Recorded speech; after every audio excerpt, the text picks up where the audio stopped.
नमस्कार दोस्तों, आपका स्वागत है राजू टॉक्स में। आज का विषय राहुल गांधी का महत्व बिहार की राजनीति पर। केंद्रीय नेता होने के बावजूद बिहार की राजनीति में राहुल गांधी जी का असर महत्व देखा जा सकता है। अभी लेटेस्ट में एक पोल सर्वे आया है, ओपिनियन पोल कह सकते हैं या सर्वे कह सकते हैं, कि वहाँ की सरकार किसकी बनेगी, वहाँ कौन सा नेता ज्यादा महत्व रखता है, किसका वहाँ पे ज्यादा, किस पार्टी का वर्चस्व ज्यादा है। इस पर एक पोल ट्रैकर नाम की एजेंसी ने एक पोल सर्वे रखा, जिसमें राहुल गांधी जी को 47% मत मिले। उन्होंने करीब लाखों की संख्या में लोगों से संपर्क किया और उसके आधार पर वो पोल सर्वे बनाया गया। विभिन्न जगहों पे जाके उन्होंने बात की, जहाँ पे ऐसा ना हो कि बीजेपी का गढ़ है, जहाँ ऐसा ना हो कि आरजेडी का गढ़ है, जहाँ ऐसा ना हो कि राहुल गांधी का गढ़ है। तो ऐसे एक मिश्रित रूप से उन्होंने एक समूह, सभी समूहों में जाके उन्होंने बात की और उसका एक निचोड़ निकाल के जनता के सामने रखा।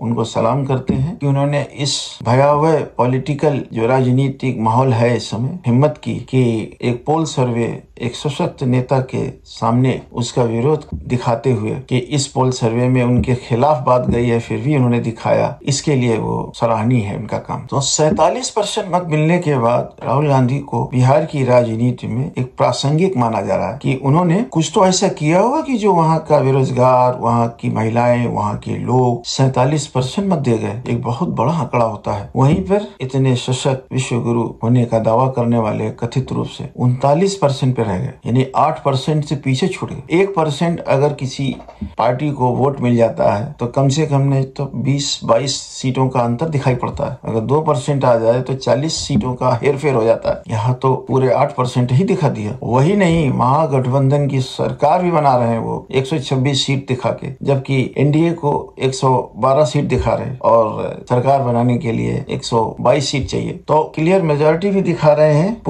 ये पोल ट्रैकर का सर्वे। वही नहीं, तेजस्वी प्रसाद यादव को उन्होंने बहुत आगे दिखाया है नीतीश कुमार जी से। नीतीश कुमार जी को 31% वोट मिला है, जबकि तेजस्वी प्रसाद यादव को 43% वोट मिला, यानी 12% वोट से वो आगे चल रहे हैं। तो महागठबंधन की सरकार को पूर्ण रूप से उसने बना दिया है। उनके पार्टनर नेता, केंद्रीय नेता, उनको भी प्रधानमंत्री से आगे दिखाया। तेजस्वी प्रसाद यादव जो मुख्यमंत्री, अघोषित मुख्यमंत्री के पद है उनका, वो के दावेदार है, उनको 12% से आगे दिखाया। तो इस प्रकार से महागठबंधन की स्थिति बहुत मजबूत लगती है। साथ में कभी न बिकने वाले, कोई उनको खरीद नहीं सकता, कम्युनिस्ट पार्टी, माकपा, भारतीय कम्युनिस्ट पार्टी और मार्क्सवादी कम्युनिस्ट पार्टी, ये सभी वहाँ पे बहुत मजबूत स्तंभ की तरह खड़े हुए हैं। साथ में एक वीआईपी पार्टी है, तो वो मछुआरों की पार्टी है। एक 5% का वोट, 6% का वोट उनके पास भी है। 4.5% से 5% बताया जाता है, तो वो उनका भी एक सहयोग है उसमें दल में। तो इस तरह से पूरे महागठबंधन का स्वरूप इस तरह से बनाया। 1-2 पार्टियां और हैं जो वांछित भी हैं और आना भी चाहती हैं। तो अभी तो 4 या 5 महीने बाकी है। हो सकता है कि 1-2 दल और उसमें एंट्री कर जाए, जो इंडिया से उछल के इधर आएंगे, क्योंकि जब वहाँ सीटें नहीं मिलेंगी तो इधर आएंगे, क्योंकि अकेले के लिए तो किसी का वजूद नहीं है। सब एक दूसरे के परस्पर साथ निभाने के साथ ही चलेंगे। तो राहुल गांधी यहाँ पर प्रासंगिक क्यों है, ये है मुख्य मुद्दा। राहुल गांधी ने लगातार अपने जनसभाओं में, अपने मैनिफेस्टोज में, अपने कथन की पूर्ति में हमेशा विश्वास बढ़ाया। तेलंगाना हो, कर्नाटक हो, हिमाचल हो, झारखंड हो, राजस्थान हो, छत्तीसगढ़ हो, सभी जगह पे अपने वादे पूरे किए उन्होंने। राजस्थान में उन्होंने 25 लाख का उन्होंने मेडिकल इंश्योरेंस करवाया, जो आज तक है। वहाँ की जनता वहाँ इतनी प्रसन्न है कि उसने 25 सीटों में से 11 सीट उन्होंने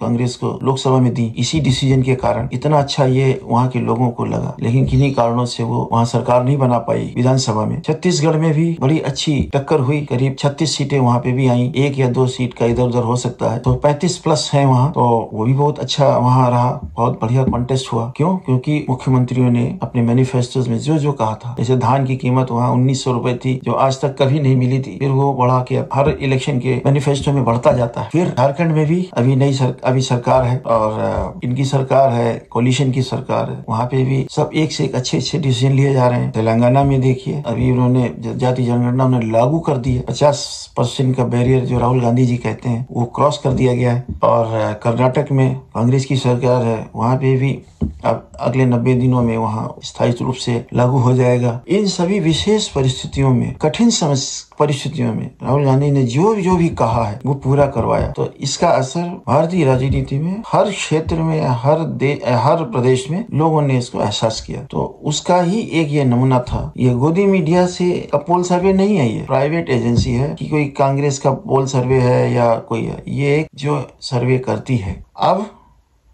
महागठबंधन की चौथी मीटिंग थी कल। उस मीटिंग में काफी तार्किक बातें हुई। हर दल ने अपनी अपनी क्षमता के अनुसार अपनी डिमांड रखी है। बाहर तो कुछ ज़्यादा आता नहीं है, क्षण के केवल यही आता है कि माहौल वहाँ का अच्छा था, एक दूसरे की मदद करना था और चुनाव जो है मिल के लड़ेंगे। 243 सीटों पे हम सब लड़ रहे हैं, ये कहा गया है, जो बिल्कुल राजनीतिक जवाब है। अंदर किसको कितनी मिलेंगी, कितनी नहीं मिलेंगी। सुना यह भी है कि 2020 में जो सीटों का बंटवारा हुआ था उसी तालमेल पे रहेंगे, 1-2 इधर 1-2 उधर, इससे आगे का अंतर नहीं आएगा। पिछली बार 140 सीट पे या 142 सीट पे राजेश जी लड़ी थी, 70 सीट पे कांग्रेस लड़ी थी, 19 सीट पे कम्युनिस्ट पार्टीज लड़ी थी और 1-2 पार्टियां थी, उन्होंने उसमें किया था। लेकिन इस बार वीआईपी पार्टी के आ जाने से थोड़ी सी संख्या इधर उधर जरूर होगी, नहीं तो सीटें तो उतनी ही हैं। प्रधानमंत्री जी ने इतना झूठ बोला है कि हर बात उनकी झूठी निकली। उन्होंने विशेष राज्य का दर्जा लागू करने की बात कही थी, आज 11 साल हो गए, अभी नहीं हुआ। इन्होंने 1 लाख 1.25 लाख करोड़ की घोषणा की थी, जनसभा में कितना दे दूं, उसका 1/4 भी नहीं मिला। और जनता दल यू पहले बड़ा भाई था, अब उसको छोटा भाई बना दिया है। संघर्ष कर रहा है कि हम अपना अस्तित्व कैसे बचाएं। तो लोगों को ये दिख रहा है कि जिस पार्टी के साथ ये जुड़ते हैं उसको नेस्त नाबूद कर देते हैं। तो जनता दल यू मौके की तलाश पे है, बिल्कुल बगुले की तरह, कि जैसे ही कोई इलेक्शन का टाइम आएगा वैसे ही वो दिशा बदल देंगे, इधर से उधर होने में उन्हें 2 मिनट नहीं लगेंगे, क्योंकि 9वीं बार के वो मुख्यमंत्री बन चुके हैं और 10वीं बार भी बनने के लिए तैयार रहेंगे। इतना उनका अभी 12% वोट है उनके साथ, 13% वोट उनका है जो उनके साथ ही रहता है। वो 12-13% में वो 44 सीटों में पहुंच गए। कभी वो 70 सीटों पे हुआ करते थे। तो लेकिन आज भी वो प्रासंगिक है, कोई भी पार्टी उनके बिना सरकार नहीं बना सकती। तो राहुल गांधी जी ने इस तरह से अपनी भूमिका अदा की है, यहाँ पे संगठन को मजबूत किया है। पहले उन्होंने अखिलेश प्रताप सिंह राज्यसभा के सदस्य भी हैं, यहाँ अध्यक्ष हुआ करते थे, उनको हटा के एक सामाजिक रूप से पिछड़े हुए जनजाति से आए हुए राजेश राम जी को लेके आए हैं, उनको बनाया है। बड़ा अच्छा काम कर रहे हैं वो। पहले तो लगता था कि ये हल्के हैं, लेकिन हर दिन वो निखर रहे हैं। हर दिन उनकी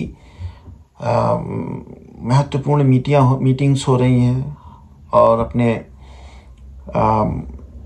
क्रियाकलाप कर रहे हैं। अभी एक लड़की की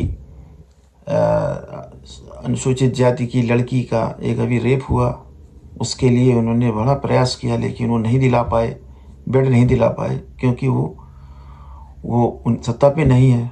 घमंडी सरकार ने उनका ध्यान नहीं दिया, लड़की मर गई। जो अनुसूचित जाति के वहाँ रिप्रेजेंटेटिव हैं और भाजपा की सरकार में, केंद्र सरकार में हैं, उन्होंने एक शब्द भी नहीं निकाला। तो राजेश राम ने अपनी आगे की स्थिति को मजबूत किया है। उस अपनी अनुसूचित जाति के लड़ाई में उन्होंने अपने आप को साबित किया है कि हम आगे खड़े हैं। उधर अखिलेश प्रताप सिंह भी कुछ समय के लिए नाराज थे, लेकिन सड़कों पे हैं, वो मदद कर रहे हैं। उधर कन्हैया कुमार भी बहुत अच्छा कर रहे हैं।